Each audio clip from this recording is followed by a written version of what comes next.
Bismillahirrahmanirrahim. Assalamualaikum warahmatullahi wabarakatuh. Alhamdulillah wassalatu wassalamu ala Rasulillah wa ala alihi wa ashabihi wa mawalah, amma ba'd. Qala al-mu'allif rahimahullah ta'ala wa nafa'ana bihi wa bi'ulumihi fid dharain amin. Wa qala Syekh Ibrahim Al-Bajuri fi kitabih Tijan Darri, makna yajibu fi haqqihi ta'ala ila akhirih. Kita masuk kepada pembahasan perkataan yajibu fi haqqihi ta'ala, yaitu ini adalah kata-kata yajibu yang kedua.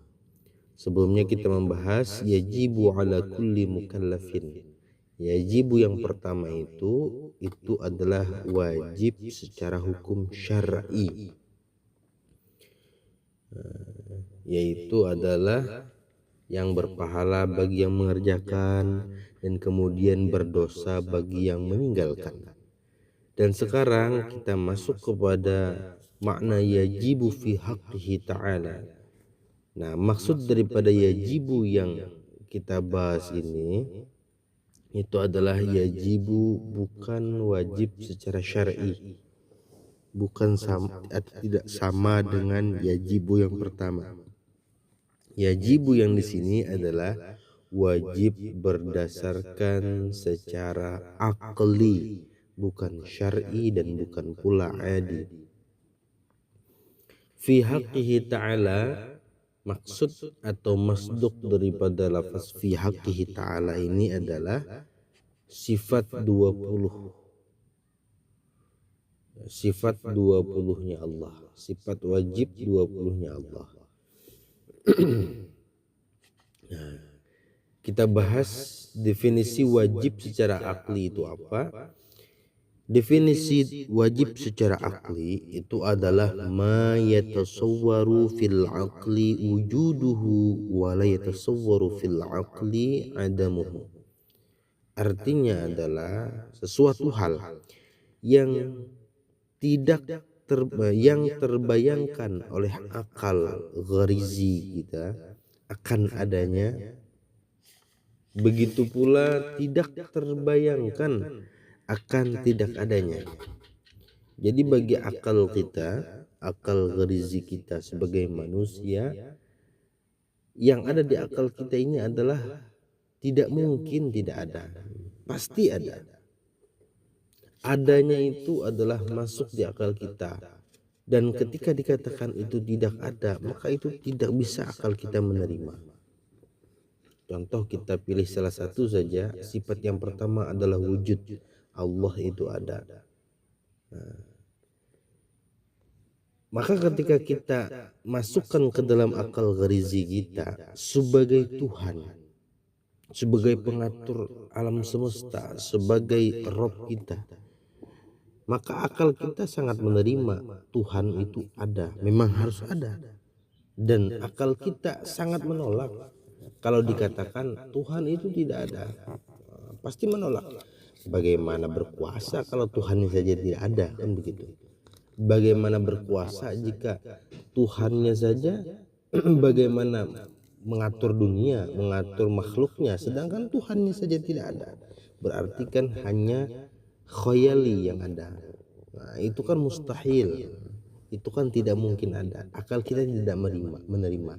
Nah, itulah yang disebut dengan wajib.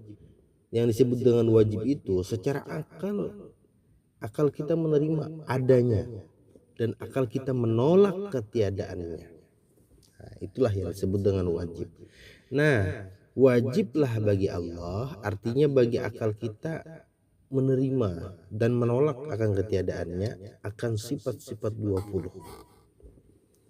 Nah, jadi sifat 20 itu bukan berarti ketika Allah tidak berkodrat, Allah itu berdosa, tidak. Tapi maksudnya akal kita ini. Jadi yajibu secara akli itu arahnya pun kepada kita, bukan wajib bagi Allah.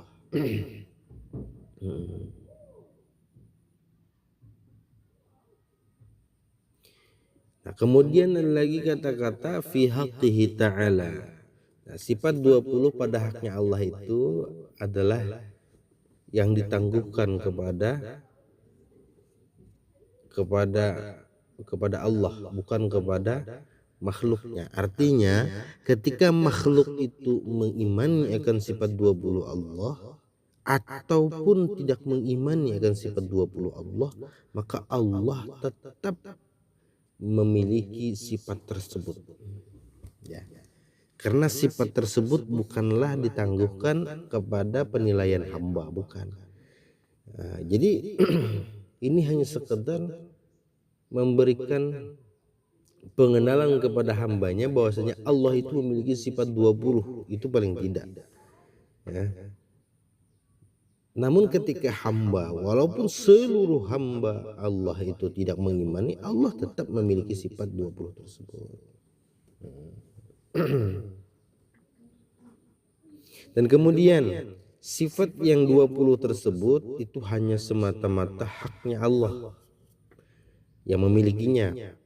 Dan sedangkan selainnya Allah atau makhluknya Allah itu tidak ada satupun yang memiliki sifat tersebut.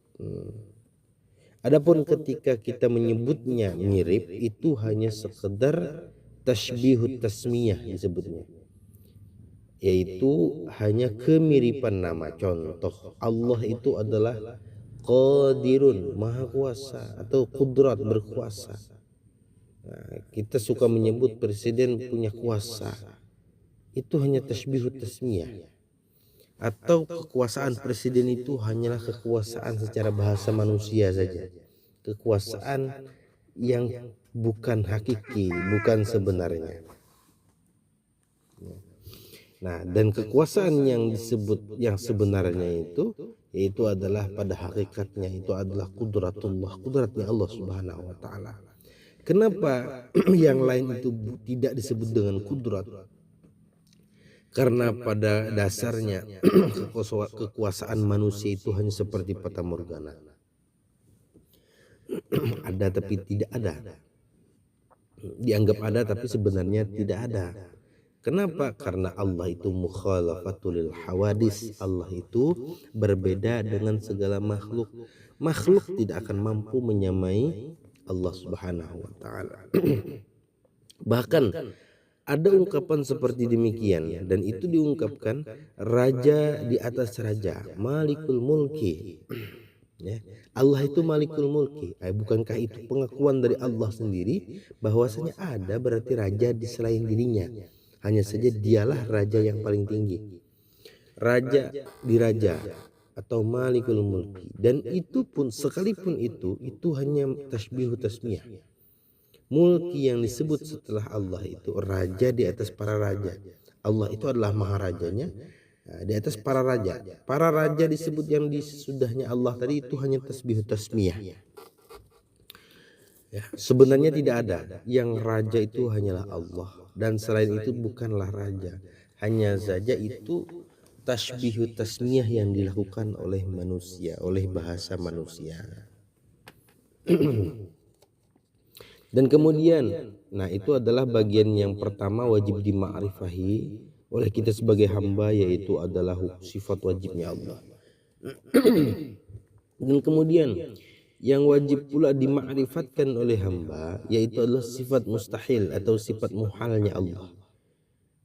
Selain kita memakrifahkan sifat wajibnya Allah, maka tidak akan cukup kecuali kita juga harus memakrifahkan sifat muhalnya Allah, sifat mustahilnya Allah.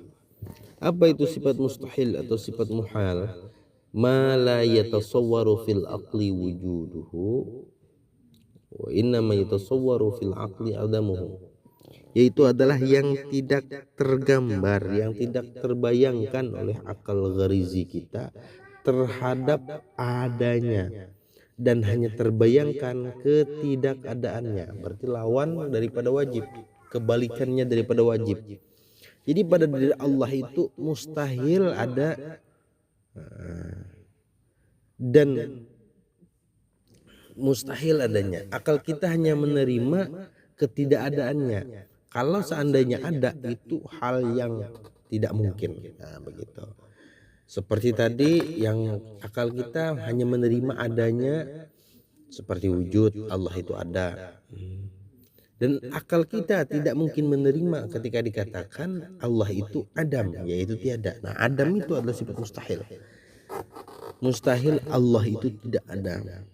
Nah, jadi sebenarnya sifat mustahil ini cara mengingatnya cukup kita mengingat sifat wajib, dan apa lawan sifat wajib yang 20 itu adalah mustahil. Allah itu sifat pertama ada, maka mustahil Allah tiada. Tiada adalah sifat mustahilnya, sifat muhalnya. Allah itu sedia, mustahil Allah itu baharu. Begitu. Dan kemudian bilangan sifat mustahil itu pun sama, yaitu 20 juga, karena sifat wajibnya yang bagian sifat wajib yang inti itu ada 20, maka sifat mustahil inti juga itu ada terdapat 20. Kemudian selanjutnya ada lagi sifat yang ketiga yang harus dimakrifahkan oleh seorang hamba, yaitu adalah sifat jaiz atau boleh-boleh saja. Nah, dan sifat jaiz ini, boleh-boleh ini juga tidak berdasarkan hukum syariat atau hukum adat. Karena kalau secara hukum syariat yang disebut dengan boleh-boleh saja itu bahasanya pun juga berbeda dengan secara akli. Bahasanya adalah mubah. Mubah itu artinya adalah tidak bagi mengerjakan atau tidak mengerjakan itu tidak menjadi ukuran pahala atau berdosa. Nah, sedangkan sifat jaiz itu adalah menurut hukum akli yang disebut dengan jaiz itu adalah ma yatasawwaru fil akli wujuduhu wa adamuhu. Sesuatu yang berkemungkinan atau diterima saja oleh akal kita adanya dan tiadanya. Ada ya kita terima, akal kita menerima. Tiada ya akal kita juga menerima. Contoh yaitu adalah seperti kita dalam keadaan laki-laki atau perempuan. Ternyata ketika kita lahir, ketika anak kita misalkan kita melahirkan anak ya secara kasabnya, dan ternyata yang keluar itu adalah laki-laki. Walaupun kita berkeras ingin perempuan, ternyata laki-laki, ya akal kita menerima saja. Karena ini adalah hak prerogatifnya Allah Subhanahu wa Ta'ala. Itu adalah sifat jaiznya Allah. Tidak ada yang bisa kita bantah. Atau di USG ternyata laki-laki, ternyata pas ketika lahir yang muncul adalah perempuan, maka itu pun juga adalah hak prerogatifnya Allah Subhanahu wa Ta'ala. Dan bahkan sekalipun perkara yang mustahil atau secara di luar logika, itu ketika terjadi pun itu adalah sifat jaiznya Allah. Contoh ya, pisau itu secara adat dia melukai kulit, tapi ternyata pisau tidak melukai akan daging. Itu adalah sifat jaiznya Allah. Sah-sah saja Allah menjadikan seorang itu yang disebut dengan kebal. Atau api membakar, ternyata tidak terbakar, contoh Nabi Ibrahim, maka itu sifat jaiznya Allah, wewenangnya Allah. Dan ketika dikaitkan dengan sifat wajibnya Allah, itu kudratnya Allah.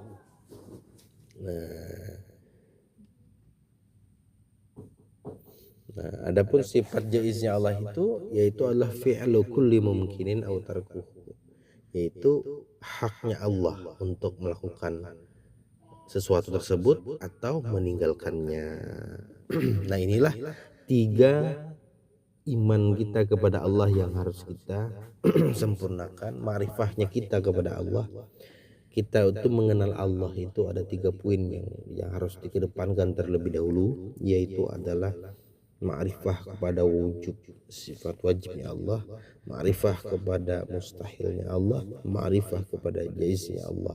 Inilah dengan yang disebut dengan tauhid bisifah, tauhid dengan sifatnya Allah Subhanahu wa Ta'ala. Kita lanjutkan, fayajibu fi haqqihi ta'ala al-wujudu, sifat yang pertama wallahu alam bisawab. Insyaallah kita akan